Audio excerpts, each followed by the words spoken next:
Salut les gars, c'est Isma. Bienvenue sur ce qui me fait kiffer, la chaîne YouTube qui mélange pop culture et street culture. On se retrouve aujourd'hui pour l'épisode 2 de Street Culture News, l'hebdo, le bi-hebdo qui parle de ce qui se passe dans la rue, les sapes, les sneakers, le rap, le sport. Voilà, on va attaquer tout de suite. Avant tout, message de routine. Commente, like, partage pour aider la chaîne à grandir. On mélange les games, la pop culture et la street culture. Voilà, il faut donner de la force parce que YouTube, il n'aime pas quand tu sors des sentiers battus. Voilà les gars, on y va, let's go. Alors, la news numéro 1, on attaque direct. Thématique sneakers, deux gros anniversaires cette semaine. Premièrement, aujourd'hui, je tourne le mercredi 3, c'est le Yeezy Day sur Adidas Confirme, donc l'application Adidas. C'est, on peut dire un peu l'anniversaire, la fête de Yeezy. Donc Yeezy, la marque de Kanye West, chez Adidas, donc à peu près 2015-2016. Voilà. Depuis, 1 milliard de modèles, 1 milliard de coloris sortis, voilà, en 7 ans. Et là, aujourd'hui, ça va restock, ça va drop, voilà, les modèles emblématiques, les coloris emblématiques. Donc voilà, il y a de la 350, il y a de la 700, il y a les modèles un peu plus fantaisistes comme la Yeezy Slide, la Foam Runner, et les modèles encore plus fantaisistes. Voilà, donc les gars, cette vidéo, elle va sûrement sortir jeudi, voire vendredi. Alors, ça sera déjà passé. Par contre, j'attends en commentaire que vous me dites ce que vous avez cop. Est-ce que Adidas a été gentil avec vous? On sait qu'Adidas, généralement, sont un peu plus généreux que la concurrence. Voilà, donc dites-moi, est-ce que vous, le Yeezy Day a été bénéfique? Voilà, sinon les amis, si vous avez loupé vos paires parce que vous n'aviez pas eu la nouvelle, c'est vrai qu'il n'y a pas eu beaucoup de communication. Il faudra attendre l'année prochaine, peut-être le Yeezy Day 2023 pour COP les différentes paires que vous avez manquées. Comme j'ai dit en début de rubrique, c'est aussi l'anniversaire de Nike SNKRS, le 808. On va avoir le Sneakers Day. Voilà, ils ne se sont pas foulés pour les noms, les mecs. Donc le Sneakers Day, qu'est-ce que c'est? C'est l'anniversaire de l'appli Nike. Et du coup, l'appli Nike, ouais, je recadre, aucun respect. Et du coup, l'appli Nike, elle va sortir deux trois modèles avec dessus l'intitulé Sneaker Day. On a une Air Force One pour hommes, voilà, que je vais vous mettre ici. Et on a une Air Max Yellow, Yellow Tour ou quelque chose comme ça. Voilà, donc de beaux modèles. Ça risque d'être un peu plus délicat à COP si vous voulez ces différents modèles, mais voilà, restez connectés. Voilà, vous aurez vos 15 minutes pour participer à la raffle sur SNKRS. Peut-être vous allez, voilà, peut-être ça va être bénéf. Voilà, on ne sait jamais. Peut-être qu'ils vont être plus tolérants ce jour-là. Donc également avec Nike, on connaît sur l'appli, il risque d'y avoir des petits jeux, des petits drops, des petits restocks des modèles de l'année qui ont bien marché. Donc là, attention les gars, il peut y avoir de la Off-White, de la Sakai. Ils aiment bien faire ça, voilà, pour récompenser les fidèles de l'application. Déjà, donnez-nous des paires quand on veut en acheter déjà. Ça serait déjà bien, tu vois. Mais bon, dites-moi vous, pareil, est-ce que vous allez être chaud sur le Sneakers Day? Est-ce que vous attendez ça impatiemment? Est-ce que vous allez tenter de cop quelque chose? Peut-être, peut-être, je dis bien peut-être, la Air Force One, si elle n'est pas trop chère, mais il me semble avoir vu 160 euros. C'est vraiment trop cher pour une Air Force. Si c'est le cas, laissez tomber. Si elle est autour des 110, 120, peut-être je vais cliquer ça. Voilà les amis. Dernière actu sneakers. Drake et Nike ont enfin commencé à communiquer, à recommuniquer sur la Air Force One Drake qui était censée sortir avant la Nocta, la Hot Terra Step Nocta pour le 6e album de Drake. Et finalement, c'est maintenant qu'on l'a. Je crois qu'on est au 7e ou au 8e album de l'artiste. La paire n'a plus trop de cohérence dans l'actualité. C'est quand même une paire attendue par les fans de Drake. Comme pour la Hot Terra Nocta, c'est qui va acheter ça? Sauf si le produit est quali, c'est les fans de Drake. C'est pour moi, selon moi, plus un produit pour récompenser les fans de Drake. Voilà. Mais en tout cas, c'est une paire qui va faire un peu de communique, qui va faire un peu de buzz, tu vois.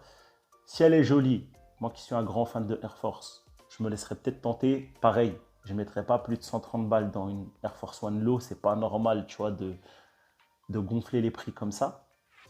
Bref, en tout cas, voilà, Drake se lance dans la basket, hein. Ça va être son deuxième modèle sur lequel il escompte voilà, faire parler de lui. Donc j'espère que le produit sera quali, peut-être un peu plus que le précédent modèle. Ça serait cool. Alors, après les sapes et les sneakers, on va parler sport. Deux grosses actus.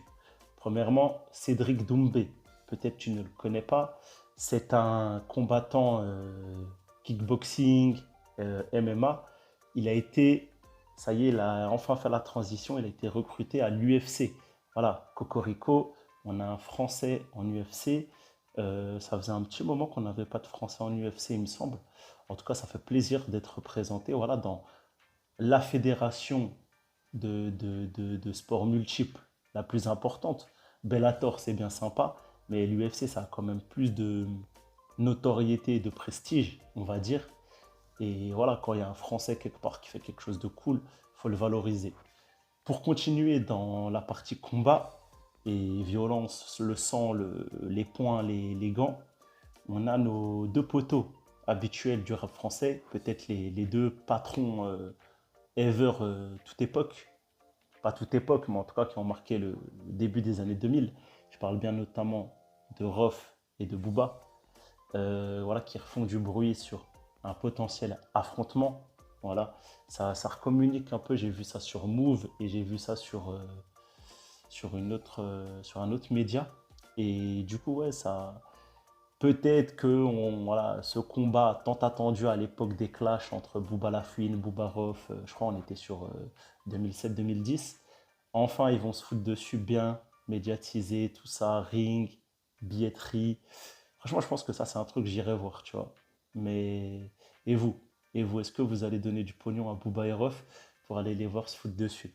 Après là, musicalement, on parle pas de qui est le meilleur, tout ça, ça c'est propre à chacun. Mais les voir se taper, enfin, ah, je pense que ça peut me faire kiffer. Voilà. Pour continuer dans le rap français, les amis, ça sera peut-être un Street Culture News un peu plus petit que celui de la semaine dernière, parce que l'actualité en août, généralement, elle est plus calme. Pour parler rap français et musique, voilà. Il faut savoir que le 10 au 13 août à 7, il y a un énorme festival, le Demi-Festival, c'est l'intitulé de l'événement. Voilà, festival de rap français. Les gars, si vous habitez pas loin ou si vous êtes des vrais fans de rap ou quoi, il faut faire le déplacement. Ça a l'air incroyable. Sniper, Medjin, Nesbill, ça c'est les gros noms. Furax Barbarossa, Limsa Dolnay, euh, j'ai vu qui? Demi-portion. Franchement, plein de noms comme ça de la nouvelle génération. À mon avis, ça va être d'art. Franchement, ça va être pas mal. Franchement, vous vous prenez une petite semaine à Montpellier, à la Grande Motte, à Palavas. Voilà, vous êtes à côté de Sète, vous allez voir ça. Voilà, si vous aimez le rap français, si vous aimez les anciens artistes, les nouveaux artistes, si vous voulez découvrir et partager voilà, cette passion pour le rap français, le Demi-Festival. C'est la sixième édition. Je mettrai ça là, je suis pas sûr de ce que je dis. En tout cas, c'est un festival qui prend de plus en plus d'ampleur, donc ça peut être vraiment délire, tu vois, ça peut vraiment être un truc ouf. Et les artistes qui sont là, déjà, franchement, c'est bénéf, tu vois. Tu vois Medine Nesbill Sniper, moi je trouve que tu as fait ton truc. Et en plus, si en première partie, deuxième partie, et on va dire pour occuper les temps libres, tu as des petits artistes, tout ça, voilà, c'est cool. Euh, voilà pour la partie musique et festival. J'ai pas beaucoup plus de trucs à dire. Je voulais pas lâcher voilà, le projet, le contenu, le format. Donc, peut-être un épisode 3 dans 2 semaines un peu plus conséquent. Voilà, j'ai essayé de vous relater ce qui se passe là début août. Donc, dites-moi en commentaire voilà, ce que vous avez pensé du format, des informations également. Bien sûr, c'est ça le plus important. Voilà, faites-moi vos retours constructifs. Comme ça, je peux améliorer le concept. Et voilà, dites-moi ce que vous avez kiffé des différents trucs énoncés dans cette émission. Voilà les gars, prenez soin de vous. C'était Isma pour Street Culture News. Le petit message saisonnier. Les gars, il fait chaud, canicule, 34 degrés. Voilà, on boit de l'eau, petite serviette mouillée autour de la taille, du cou. Parce que de la taille, ça sert à rien, à part pour faire croire qu'on s'est pissé dessus. Euh, voilà. Donc les gars, une petite glace. Voilà. On s'hydrate, on reste au frais jusqu'à 18 h et surtout on fait attention aux bébés et aux aînés. Allez, bye les gars.